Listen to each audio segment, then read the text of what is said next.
Hi everyone, I'm Valerie the Bandana Nana, and today I'm going to do something completely different. I'm not going to do narrating, I'm not creating. Today I'm going to read a story. Now this story will most likely be read by thousands of people around the globe for their children. Just right, you've guessed it, the story is The Night Before Christmas. This story holds very fond memories for me, for my children when they were growing up, and I read it right up until they could read it for themselves. I bought this book back in 1994 for my eldest daughter Stacey. She loved it that much that the book actually fell apart and I had to repair it. I read it the traditional way, as you do, and over the course of time I always tweaked it to my own way just to make them smile and make them laugh. The fondest memory I have of reading this story to my kids was one year they literally dogpiled me on an armchair just so they could all sit around me while I read it to them.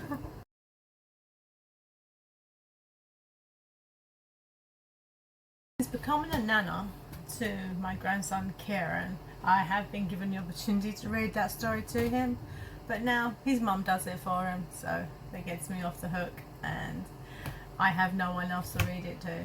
So I thought it'd be nice for me to share this story with everyone else, and for those whose children who don't have access to the book, just to hear it, keep the magic of Christmas alive for the kids around us. So gather up your child or your children and snuggle down with a hot cup of cocoa or hot chocolate, tea, coffee, whatever kids are drinking these days, and let me share this magical story with all of you. I dedicate this story to my children, Stacey, Matthew, Maggie and Sammy. No matter where you are, I love you all. And to my adorable grandson, Kieran, you are the greatest gift I could ever have been given. So, sit down and let me read this magical book to you. The Night Before Christmas, written by Clement Seymour and illustrated by Liz Toft.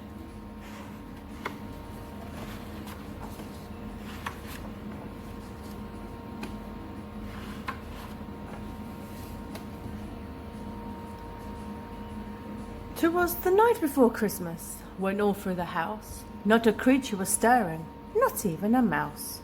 The stockings were hung by the chimney with care, in hope that St. Nicholas soon would be there.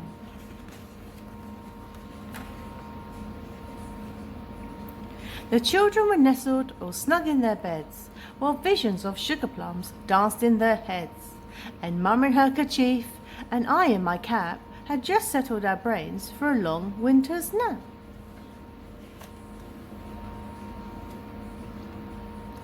When out on the lawn there arose such a clatter, I sprang from my bed to see what was the matter.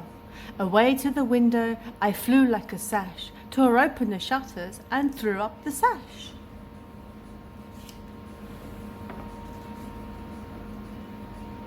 The moon on the breast of the new fallen snow gave a lustre of midday to objects below, when what to my wondering eyes should appear but a miniature sleigh and a tiny reindeer, with a little old driver so lively and quick, I knew in a moment it must be Saint Nick.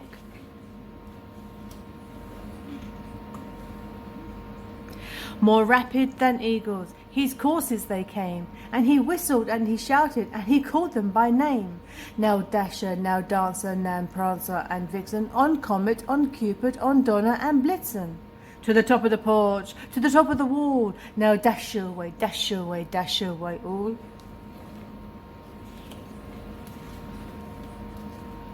As dry leaves that before the wild hurricane fly, when they met with an obstacle mount to the sky. So up to the housetops the coursers they flew, with a sleigh full of toys and St. Nicholas too.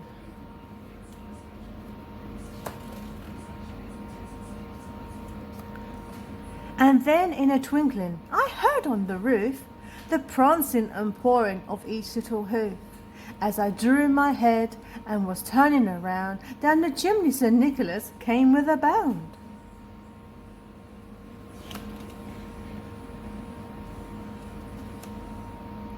He was dressed in fur from his head to his foot, and his clothes were all tarnished with ashes and soot.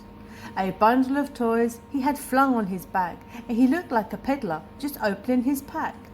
His eyes how they twinkled, his dimples how merry, his cheeks were like roses, his nose like a cherry.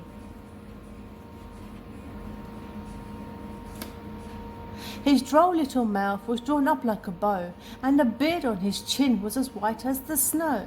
The stump of his pipe he held tight in his teeth, and the smoke it encircled his head like a wreath. He had a broad face and a round little belly that shook when he laughed like a bowl full of jelly.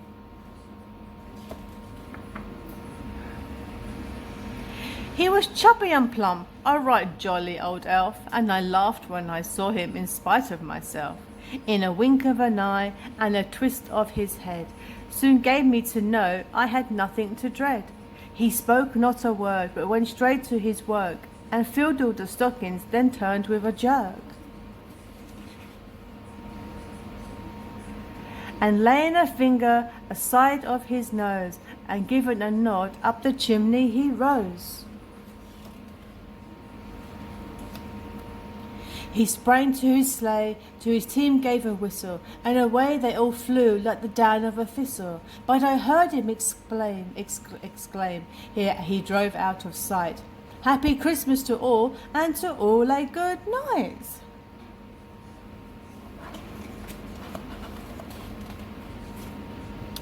The end.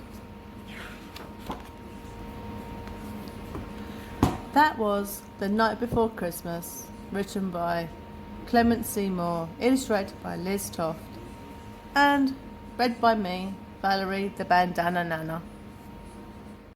So hi everyone, I'm still here and I'm dressed as a reindeer. For those who have never seen me dressed as a reindeer before, this vision is going to be in your head now for the rest of the year.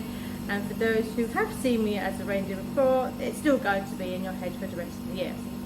So Stacey, Matthew, Maggie and Sammy, I love you all. To Kieran, Nana loves you, and hope to see you very soon. So yeah, Merry Christmas everyone. Have a good day. Ho ho ho. Woohoo!